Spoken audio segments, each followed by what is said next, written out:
5 रसोई वाला एक ससुराल। सुबह सुबह हल्की बारिश की फुहारें थीं। घर के आंगन में खड़ी बहुएं आपस में बातचीत कर रही थी। तभी सब्जी वाली कमला की आवाज आती है। सब्जी ले लो भाई, सब्जी ले लो भाई, ताज़ी ताज़ी सब्जियां ले लो। आलू प्याज हरी लौकी ले लो भाई ले लो। अरे पिंकी, डॉली, सिमरन आ जाओ, सब्जी वगैरह ले लो। अरे भाभी, तुलसी भाभी को क्यों नहीं बुला रही हो? अरे उसको क्या ही बुलाना है, वो तो अपने अपने खुद के खेत का। हाँ, तुलसी भाभी ने बड़ा गजब का खेत बना रखा है। अपना रसोई के पीछे जरा सी जगह में गेहूँ चावल सब उगा लेती है। सीढ़ी नुमा खेती करा करा के बेल बेल टांग रखी है ना। सब्जी फल सब उगा लेती है। हाँ हाँ, और सब पीसती भी तो खुद है। 2 लोगों के खाने में बेचारी को पूरा दिन लग जाता है, लेकिन खाएगी बिल्कुल शुद्धता वाला। बहुओं की आपसी बातचीत चल ही रही थी कि तभी राममुखी और कमलावती वहाँ आदम थी। अरे आओ आओ आंटी आओ, तुम भी जल्दी आ जाओ, सब्जी ले लो भाई, बारिश होने वाली है। हाँ हाँ, सब्जी ही लेने आए हैं हम भी घर में से अपने निकल कर। वैसे अरे बहुरियो, सुबह सुबह यहाँ पे सब्जी लेने के लिए तैयार चारों? क्यों काकी, सब्जी नहीं लेंगी? बिना सब्जी के खाना कैसे बनेगा हमारे घर? अरे वो तुम्हारे लिए तो है ही सही, वो तुम्हारी तीसरे नंबर वाली बहू जो तुलसी है उसी से। हाँ हाँ, और क्या, वो सब्जी उगाती है तो तुम ही नहीं दे सकती? दोनों ताना मारती हैं। तभी पद्मिनी की घर से बाहर निकल कर आती है। अरे कमलावती, राममुखी, मेरी बहू है वो, सब्जी उगाए ना उगाए फिर हमें दे दे ना दे, तेरा जी क्यों जलता है? अरे पद्मिनी, तुम तो ऐसे बरसती हो जैसे बिन बादल बरसात। तुम्हारे घर के बारे में कह दे कोई कुछ? हाँ बहन, अरे वैसे तुम लोग इसे घर क्यों कहते हो? 12 लोग रहते हैं तुम्हारे इस घर में, 5-5 तुमने रसोइया बना रखी है, तो तुम इसे जिला घोषित क्यों नहीं कर देती?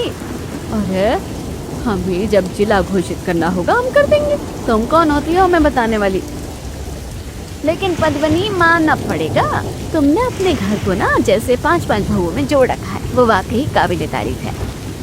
दोनों पड़ोसनें पद्मिनी से बात कर रही होती हैं। तभी तीसरी पड़ोसन चुगली रानी मटकती हुई वहाँ आती है। हाँ हाँ, अब मेरा ही देख लो, 2 बहुएं आती हैं, दोनों ने ऐसा बवंडर मचा रखा है।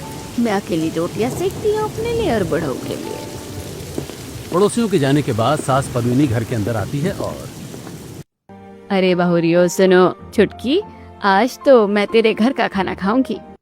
अच्छा मम्मी जी, आज है ना, मैं इडली बना रही हूँ, इडली के साथ में सांभर और राइस बनाऊंगी, खा लेंगी क्या?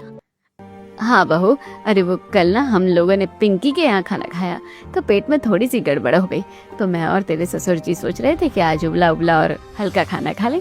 वैसे मम्मी जी, आपकी मौज है, जिसके यहाँ खाना खाना चाहो उसके यहाँ खा सकती हो, सारे तरीके के खाने मिल जाते हैं आपको अपने लिए।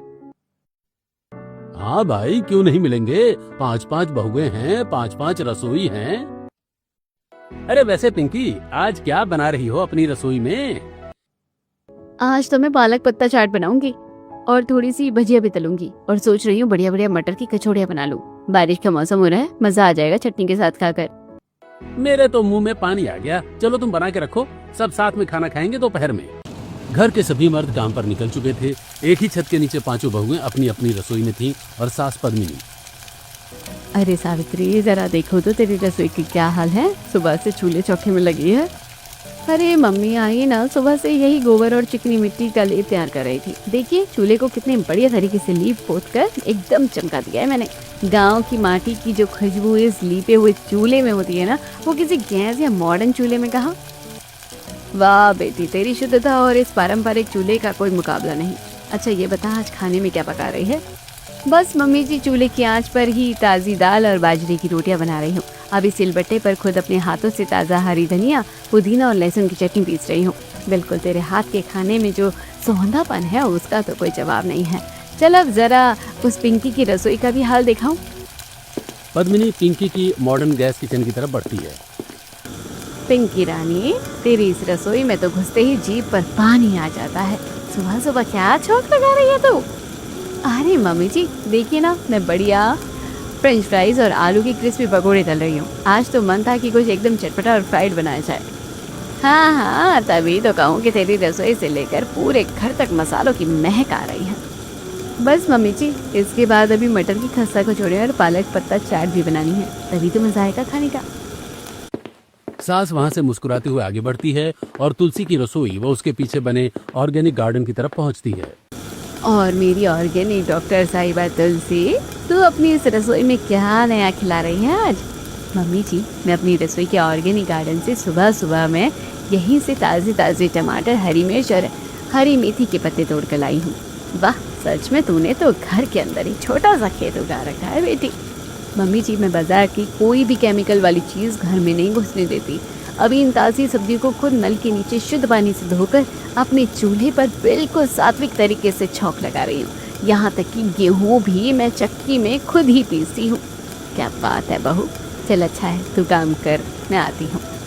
सास वहाँ से आगे बढ़ती है और चौथी बहू डॉली की हाईटेक रसोई में पहुँचती है। अरे डॉली बहू, तेरी इस रसोई में चूल्हे की मिट्टी की जगह बड़े बड़े बटन, माइक्रोवेव और ग्रिल मशीनें चमक रही है भाई। मम्मी जी क्या करूँ, मुझे तो प्रॉपर प्रोटीन डाइट और नॉनवेज पसंद है। इन चीज़ों के लिए ट्रेडिशनल चूल्हे से काम थोड़ी चलेगा। अच्छा, तो आज तेरी इस ग्रिल मशीन और माइक्रोवेव में क्या स्पेशल पक रहा है, जरा हमें भी तो बता। आज एक तरफ माइक्रोवेव में हैदराबादी चिकन बिरयानी दम रखी हुई है, तो दूसरी पर ग्रिल मशीन पर पनीर पसंदीदा और मटन करी की ग्रेवी तैयार हो रही है। साथ में प्रोटीन से भरपूर उबले अंडे और स्प्राउट भी है। चल अच्छा है, तू काम कर, मैं आती हूँ। सास मुस्कुराते हुए सिमरन की रसोई की ओर जाती है। और मेरी सबसे छुटकी सिमरन, तू अपनी इस डाइट वाली रसोई में क्या जादू चला रही है आज? मम्मी जी, मेरे पास तो न चूल्हे का झंझट है और ना ही तेल मसाले का। देखिए, मेरे पास आधुनिक हॉट केतली, इंडक्शन और ये बड़ा सा स्टीमर है। हाँ बेटा, देख रही हूँ, आज तो इंडक्शन पर क्या बना रही है हमारे लिए। आज मैं इंडक्शन पर स्टीमर रखकर बढ़िया सॉफ्ट इडली और सांभर तैयार कर रही हूँ, और साथ में फ्रेश वेजिटेबल सूप उबल रहा है, ताकि पेट एकदम हल्का और तंदुरुस्त हो। बस बस, भगवान नजर न लगाए तुम्हारे इस प्यार और इस 5 रसोई वाले एक ससुराल को। पांचों बहुएं एक ससुराल में 5 रसोइयों में खाना बनाती हैं। वही बाजार में अपनी अपनी दुकानों पर काम करने के बाद पांचों भाई बाइकों पर सवार घर की तरफ निकल पड़े थे। बाहर तेज बारिश शुरू हो चुकी थी। अरे भाइयों, जल्दी चलो, बारिश तेज हो गई है और पेट में चूहे भी कूद रहे हैं जोर से। हाँ यार, आज तो काम करते करते ही पिंकी की बनाई हुई मटर की कचौड़ियाँ और पालक पत्ता चाट की खुशबू दिमाग में घूम रही है। आज तो घर पहुंचते ही देखूंगा कि तुलसी ने ऑर्गेनिक सब्जियों से क्या नया कमाल किया है। और तुम सबका खाना एक तरफ, डॉली तो आज माइक्रोवेव और ग्रिल पर हैदराबादी चिकन बिरयानी और पनीर पसंदा बना रही है। असली मजा तो उसी में है। चलो चलो, घर आ गया है, बाइक रोको, फटाफट अंदर चलकर देखते हैं डाइनिंग टेबल पर क्या क्या राजभोग सजाया है। पांचों भाई बाइक से उतरकर हंसते मजाक करते हुए घर में आते हैं, जहां एक बड़ी डाइनिंग टेबल पर पांचों बहुओं ने अपना अपना सामान सजा रखा है। अरे आइए आइए, हाथ पैर धोकर जल्दी से डाइनिंग टेबल पर बैठिए। तब पांचों भाई अपने अपने कमरे में जाकर मुंह हाथ धोकर सभी डाइनिंग टेबल पर आते हैं। देखिए, चूल्हे की ताजी बाजरे की रोटी और सौंधी चटनी तैयार है। और इधर देखिए जी, गरम गरम क्रिस्पी भजिया और मटर की खस्ता कचौड़ियाँ बिल्कुल तैयार है। मुंह में पानी आ जाएगा। और ये मेरी तरफ से एकदम सात्विक ऑर्गेनिक सब्जी से बनी शुद्ध थाली, जिसे खाकर पेट और मन दोनों तृप्त हो जाए। और मेरे इस कोने में देखिए, हैदराबादी बिरयानी, पनीर पसंदीदा और प्रोटीन से भरपूर उबले अंडे और चिकन की प्लेट। और मेरी तरफ से एकदम लाइट स्टीम इडली, सांभर और गर्मा गर्म वेजिटेबल सूप। अरे हम दोनों तो आज छुटकी सिमरन के हाथ का उबला हुआ सूप और स्टीम खाना ही खाएंगे। बिल्कुल सही कह रही है तुम्हारी मम्मी। आज मेरा बिल्कुल मन नहीं है भारी खाना खाने का। आज तो मैं सिमरन बहू की रसोई का ही हल्का खाना खाऊंगा जी भर के।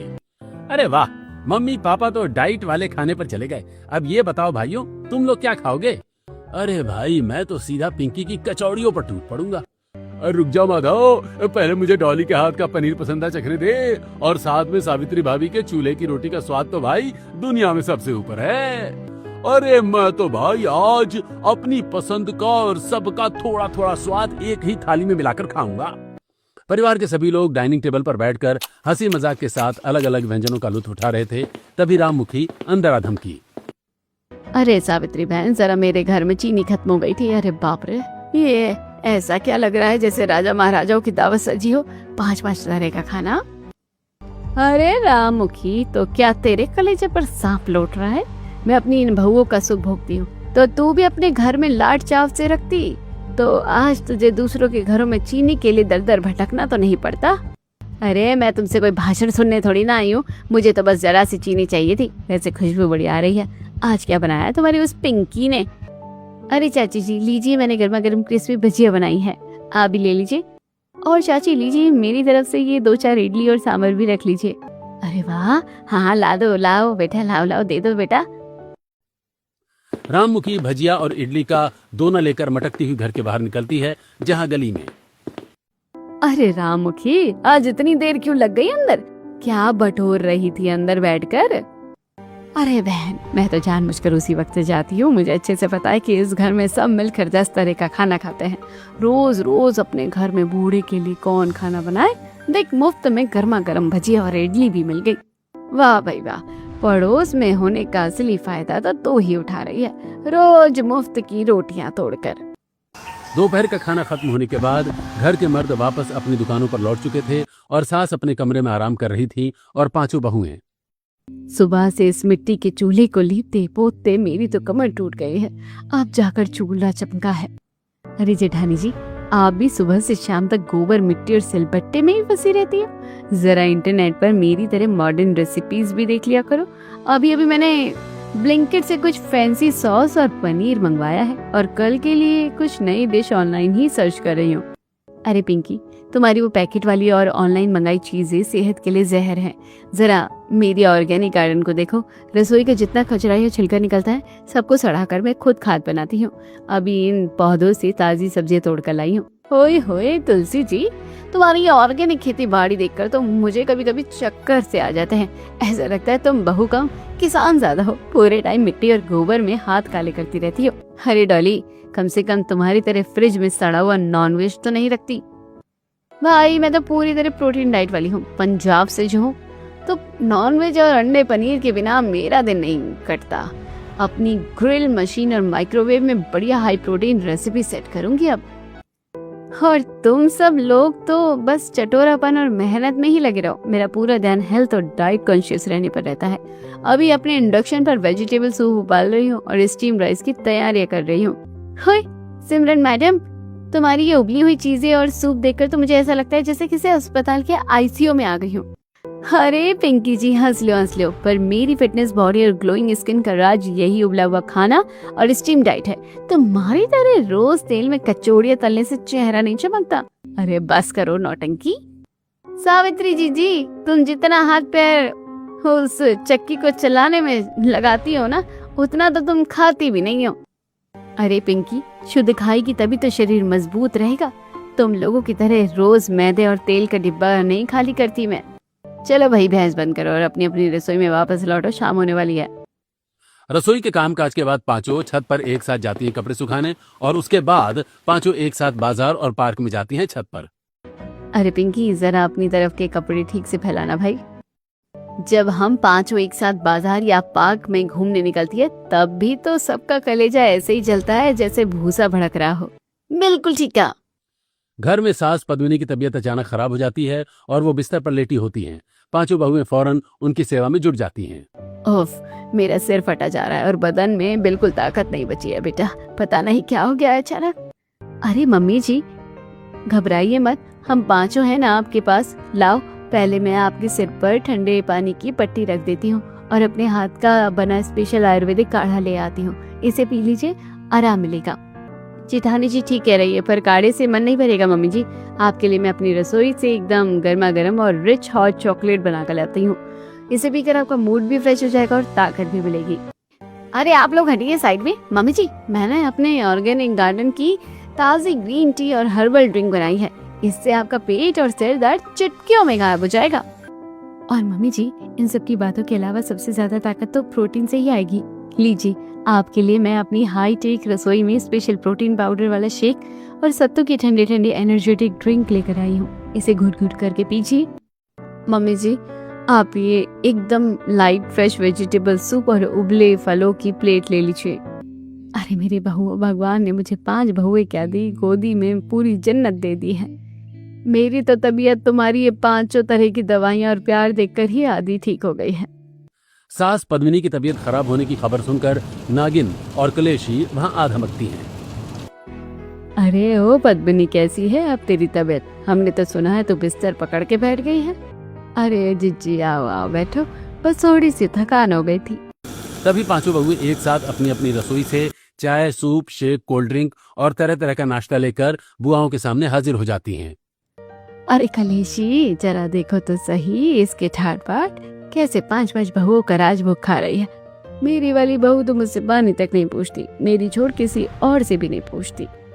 अरे बहन, तेरी बहू कम से कम तेरे संग एक ही छत के नीचे तो रहती है। मेरी वाली तो मुझे छोड़ छाड़ के चली गई, सारा धन दौलत और मेरे बेटे को भी संग ले गई, और हम यहाँ किराए के मकान में सड़ रहे हैं।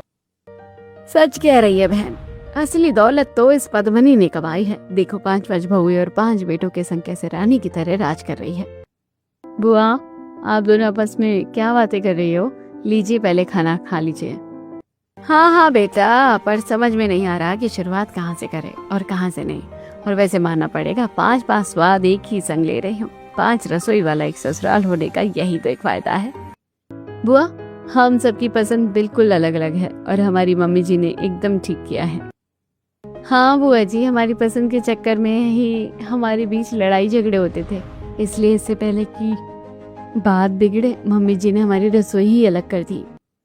भले ही हाँ, रसोइयाँ अलग हैं, पर कम से कम हम सब अपनी पसंद का खाते हैं, बनाते हैं, और लड़ाई झगड़े भी नहीं होते। अरे वाह, ये तो बहुत बढ़िया बात है। हाँ, हमारे घरों में तो शांति नहीं बची, तो इसके घर में इतनी शांति कैसे रहने देंगे? अब इसे तो देखना पड़ेगा जिज्जी। ऊपर से मुस्कुराने वाली नागिन और कलिशी ने मौका मिलते ही बहुओं के बीच लड़ाई झगड़े लगवाने का खतरनाक खेल शुरू कर दिया। अगले दिन नागिन चुपके से सबसे बड़ी बहू सावित्री के पास रसोई में जाती है। हे भगवान, राम राम बहू, तू इतना अच्छा और इतनी शुद्धता से रहती है, जरा देख तो सही, तुम्हारे बीच में ये धर्म भ्रष्ट करने जैसी नॉन वेज खाने वाली डॉली कहाँ से आ गई? और पता है तुझे, तेरी जो सास है ना पद्मिनी, वो कह रही थी कि बड़ी वाली मेरी कोई सेवा वेवा नहीं करती है, बस अपनी नौटंकी में लगी रहती है। सच कह रही है बुआ? क्या सच में मम्मी जी ने ऐसा कहा मेरे बारे में? हाँ बेटा, भगवान झूठ ना बुलाए, तेरी देवरानी अभी तो यही कह रही थी कि सारी जिम्मेदारियां हम ही पर डाल रखी है बड़ी वाली ने। सावित्री का चेहरा गुस्से से उतर जाता है। उसके बाद नागिन और कलेशी मिलकर दूसरी बहू पिंकी के पास पहुंच जाती हैं। पिंकी बेटा, बहुएं तो ऐसे ही हंसी खुशी खाती पीती बढ़िया लगती है, पर पता है तुम्हारी जेठानी सावित्री और तुम्हारी सास तुम्हारे बारे में क्या क्या बोल रही थी? क्या बोल रही थी बुआ जी? वो कह रही थी कि ये बीच वाली पिंकी तो एकदम चटोरन है, सारा दिन घर का राशन फूकती रहती है और चटपटी चीजें खा खा कर घर को बर्बाद कर रही है। हमें तो बहुत बुरा लगा तुम्हारी ये बात सुनकर, इसलिए तुम्हें अपना समझकर बता रहे हैं। अच्छा, ऐसा कहा उन्होंने मेरे बारे में? ठीक है, मैं भी देखूंगी। बुआओं का ये जहर फैलाने का सिलसिला यही नहीं रुकता। वे इसके बाद तीसरी बहू तुलसी के पास जाती हैं। तुलसी बहू, तुझे पता है कि तेरी सास क्या कह रही थी? कि इस खेती बाड़ी के चक्कर में पूरे घर में सीलन आ गई है और इसने घर बर्बाद कर दिया है। तुलसी गुस्से में अपना बर्तन पटक देती है। इसके बाद बुआएं चौथी बहू डॉली और 5वीं बहू सिमरन के पास भी जाती हैं और हर एक के कान में दूसरी बहू और सास के खिलाफ झूठी और कड़वी बातें भरकर उनके दिलों में जहर बो देती हैं। शाम के वक्त 5 बहुओं ने खाना तो बना लिया, लेकिन उसे बाहर डाइनिंग टेबल पर लाने के बजाय अपने अपने कमरों में बैठ गई। देख लिया बहन, हमारी मेहनत रंग लाई। 5 बहुओं ने खाना तो बना लिया, पर एक भी बाहर नहीं आई। अब मजा आएगा असली तमाशा देखने का। 5 बहुओं, क्या तुम्हारी रसोइयाँ अभी भी पूरी नहीं हुई है क्या? खाना बाहर डाइनिंग टेबल पर कब लेकर आ रही हो? सब अंदर कमरे में क्यों बैठ गई हो? मम्मी जी, आज हमारा बाहर आने का मन नहीं है। हम सोच रहे हैं कि आज हम सब अपने अपने कमरों में ही खाना खा लेंगे। तभी काम से थके हारे 5 बेटे घर के अंदर दाखिल होते हैं और डाइनिंग टेबल पर खाना न देखकर चौंक जाते हैं। अरे बाप रे, आज डाइनिंग टेबल खाली क्यों है और ये 5 अपने अपने कमरों में अलग अलग क्यों बैठी हैं? अरे भाई, ये 5 की पंचायत आज अचानक अलग अलग कैसे हो गई है? कभी ऐसा तो नहीं हुआ था। सास पद्मिनी अपने बेटों के पास आती है और उन्हें एक साइड में ले जाकर समझाती है।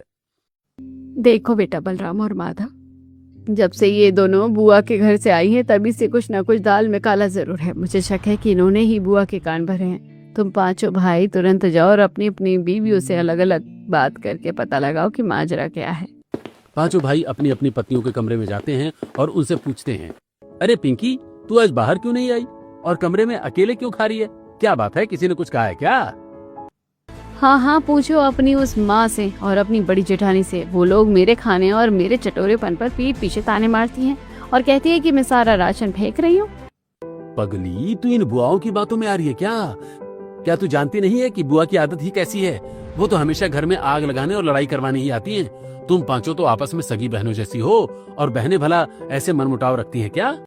बिल्कुल सही कह रहा है बलराम भाई, बुआओं का काम ही चुगली करना है। तुम पांचों समझदार होकर उनकी चाल में फंस रही हो।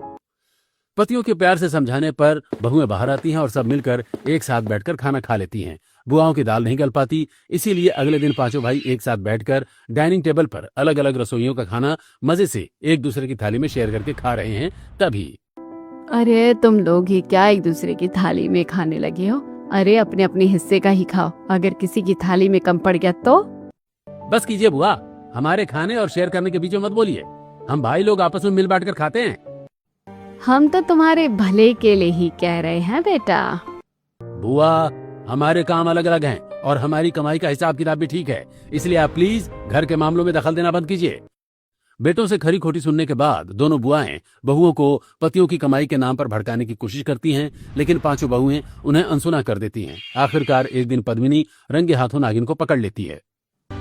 बस अब बहुत हो गया जीजी, तुमने बहुत बहुत कह ली और मैंने बहुत बहुत सुन लिया। मेरे इस हंसते खेलते घर में दरार डालने की कोशिश बिल्कुल मत करो। अरे पद्मिनी, तू हम पर क्यों बरस रही है? हम तो बस एक शब्द और नहीं, 5 रसोई वाला एक ससुराल बहुत मुश्किल से संभाल कर रखा है। तुम्हारी तरह घर तोड़ने वालों को मैं सहन नहीं करूंगी। अब चुपचाप अपना बोरिया बिस्तर बांधो और यहाँ से दफा हो जाओ। सास की ऐसी खरी खोटी सुनकर नागिन और कलेशी उल्टे पांव वापस जाने के लिए मजबूर हो जाती हैं और अपनी बड़ी भाभी फेंकनी के पास पहुंचती हैं। अरे भाभी जी, क्या बताएं, उस पद्मनी और उसकी बहू ने हमारा क्या हाल किया है। हमें जलील करके घर से भगा दिया। अच्छा, इतनी हिम्मत हो गई उन सबकी। हम यहाँ बुढ़ापे में धक्के खा रहे हैं और वो महारानी सुख भोगे। तुम फिक्र मत करो, हम भी उस घर की सुख शांति चैन से बैठने नहीं देंगे। फेंकनी और दोनों बुआएं मिलकर प्लान बनाने लगती हैं। उधर घर के अंदर सास ससुर की 50वीं एनिवर्सरी को लेकर पांचों बहुएं।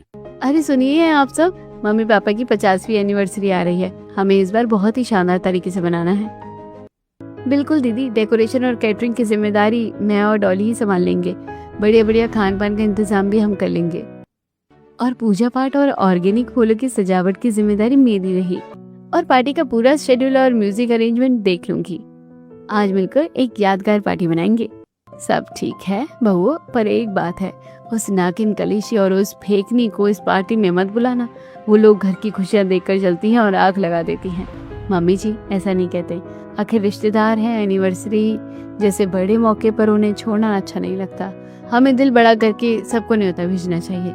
ठीक है बेटी, जैसी तुम्हारी मर्जी। अगर तुम सबका ही मन है तो बुला लो।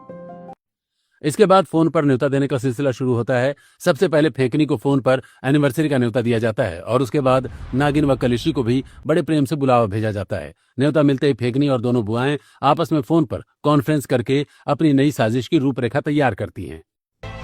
हाँ, क्या कहती हो? अब की बार जब हम जाएंगे ना तो मैं खुद चलूंगी। मैं देखती हूँ कि कैसे इनके घर की इतनी एकता बरकरार रहती है। अच्छे अच्छे घरों में आग लगवाई है मैंने। ससुर की 50वीं एनिवर्सरी का वक्त आ चुका है। फेंकनी, नागिन और कलेशी तय समय से 2 दिन पहले ही घर पर आ पहुंचती हैं। आइए ताई, आइए बुआ, आइए, पैर छूकर आशीर्वाद दीजिए। बहुएं मेहमान नवाजी करते हुए उनके सामने पांचों रसोइयों के अलग अलग तरह के पकवान और नाश्ता परोसती हैं और 2 दिन बाद सास ससुर की एनिवर्सरी का बड़ा फंक्शन धूमधाम से संपन्न होता है। फंक्शन खत्म होने के बाद अरे बेटा, हमारा तो मन यही रुकने का है। अब क्या करें, सब रिश्तेदार जा रहे हैं तो हमें भी। अरे ताई, अगर आपका मन है तो कुछ दिन के लिए हमारे साथ रह कर जाइए ना। अच्छा, अगर तुम सबका इतना ही मन है तो चलो, हम तीनों कुछ दिन और रुक जाती हैं।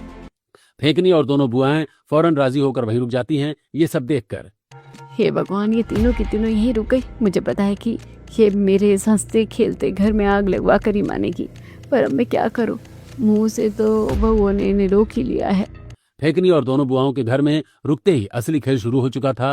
रात के समय फेंकनी और नागिन तुलसी के कमरे में जाती हैं।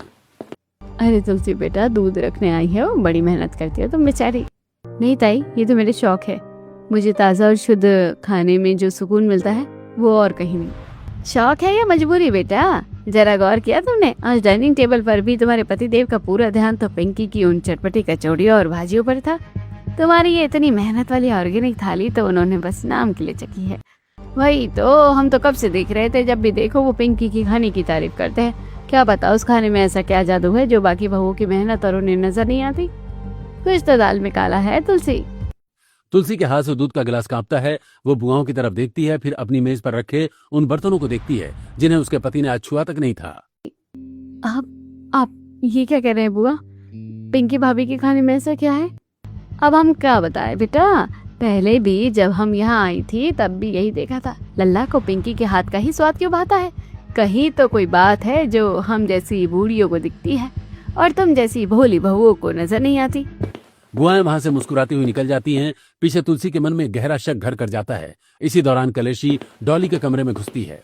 डॉली बेटा, तू तो दिल्ली पंजाब का वो तड़का जानती है। तेरी बिरयानी और मटन करी के तो हम भी बड़े फैन हैं, पर अफसोस तेरे पति तो सावित्री के हाथ की चूल्हे वाली रोटियों के इतने दीवाने हैं कि उन्हें तेरे सामने बिरयानी का स्वाद भी फीका लगता है। क्यों, कभी सोचा है?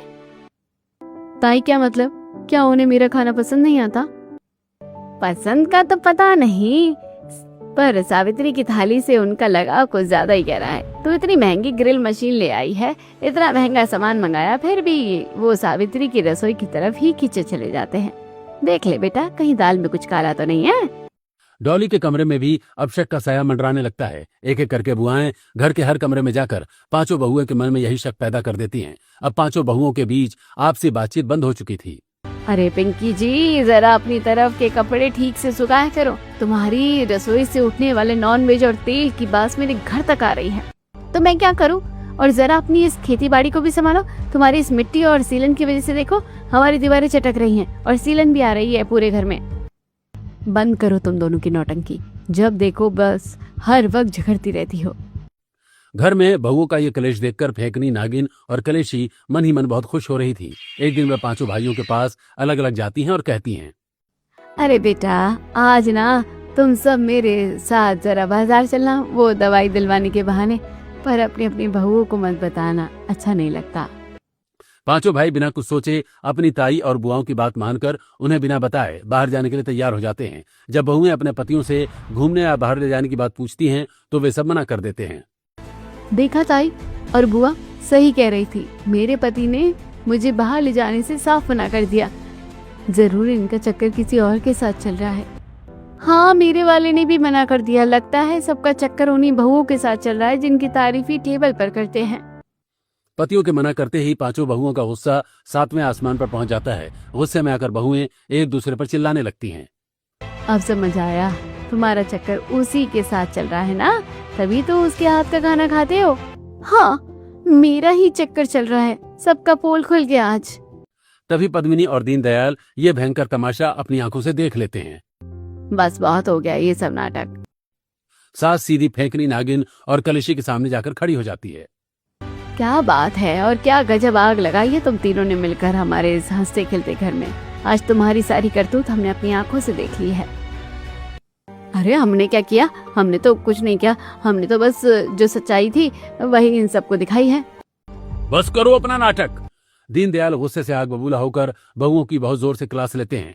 ससुर की डांट सुनते ही पांचों बहुएं सहम जाती हैं और रोते हुए गुस्से में अपने अपने मैके जाने की जिद करने लगती हैं। उसी वक्त सास ससुर पांचों बेटों को अपने पास बुलाते हैं। देखो बेटा, ये सब कुछ उस फेंकनी और इन दोनों बुआओं की ही करतूत है। अब हमें यह सबक सिखाना ही पड़ेगा और उसके लिए हमें पक्के सबूत इकट्ठा करने होंगे। उधर वे शातिर औरतें अभी भी बाज नहीं आ रही थी। वे छुपकर बहुओं के पास जाती हैं और उन्हें उकसाती हैं। अरे बेटा, अब यहाँ रुकने से क्या फायदा? अपने अपने पति को यहीं छोड़ो या उन्हें साथ लेकर अपना अपना हिस्सा मांग लो इस घर में। उन शातिर औरतों के बहकावे में आकर 2-4 दिन बाद घर में फिर से एक बहुत तेज लड़ाई होती है। बहुओं को बिखरता देख सास और ससुर अपने कमरे से उठकर बाहर आते हैं। रुक जाओ तुम सब, कहीं जाने की जरूरत नहीं है। पहले जरा ये वीडियो आंख खोल कर देख लो सब। सास वीडियो टीवी में प्ले करती है और सबको वीडियो दिखाती है जिसमें फेंकनी, नागिन और कलेशी कोने में बैठकर बहुओं के खिलाफ साजिश रचते और उनके कान भरते हुए साफ साफ नजर आ रही होती हैं। अरे बुआ ताई, ये सब आप लोगों ने किया था? हाँ बहुओं, हम तो कब से कह रहे थे कि इन तीनों की नीयत ठीक नहीं है। हमने तुम लोगों की 5 रसोइयां अलग करवाई थी ताकि तुम आपस में कभी न उलझो, पर इन्होंने हमारे इस घर को तोड़ने में कोई कसर नहीं छोड़ी। सच्चाई सामने लाने के लिए तुरंत उन शातिर औरतों के अपने बहू बेटों को भी बुलाया जाता है जिन्हें वे छोड़कर आई थी। हाँ भाई, बिल्कुल सही कह रही है सब। ये जहां भी जाती हैं हर घर में ऐसी ही आग लगाती हैं और फूट डलवाती हैं। सारी सच्चाई सामने आते ही पांचों बहुओं की आंखें खुल जाती हैं। मम्मी जी, पापा जी, हमसे बहुत बड़ी भूल हो गई जो हम इन बाहरी औरतों की बातों में आ गए। हमें माफ कर दीजिए, अब ऐसा कभी नहीं होगा। इसके बाद पांचों बहुएं बहुत गुस्से में आगे बढ़ती हैं और फौरन फेंकनी नागिन और कलिशी का सारा सामान उनके बैग में भरकर उनके हाथ में थमा देती हैं और उन्हें घर के दरवाजे तक ढकेलते हुए बाहर का रास्ता दिखाती हैं। बस अब बहुत हो गया, अब आपका नाटक। बुआ ताई, राधे राधे। अब आप अपना रास्ता नापिए और अपने घर सुधारिए। हम अपने इस घर में आपकी वजह से कभी फूट नहीं डालेंगे। हम 5 रसोई वाला एक ससुराल वाले लोग हैं और अपना घर बहुत प्यार और शांति से गुजारना चाहते हैं, आपके घरों की तरह रोज की खिटपिट और कलह के साथ नहीं। चलिए अब यहाँ से निकलिए। फेंकनी नागिन और कलेशी मुंह लटकाकर और बिना कोई जवाब दिए वहां से चुपचाप खिसक जाती हैं। दोस्तों, क्या आपको लगता है कि पांचों बहुओं ने अंत में उन शातिर औरतों को घर से बाहर निकालकर बिल्कुल सही फैसला किया? अपनी राय जरूर बताएं और हमारे साथ जुड़े रहने के लिए लाइक एंड सब्सक्राइब जरूर करें।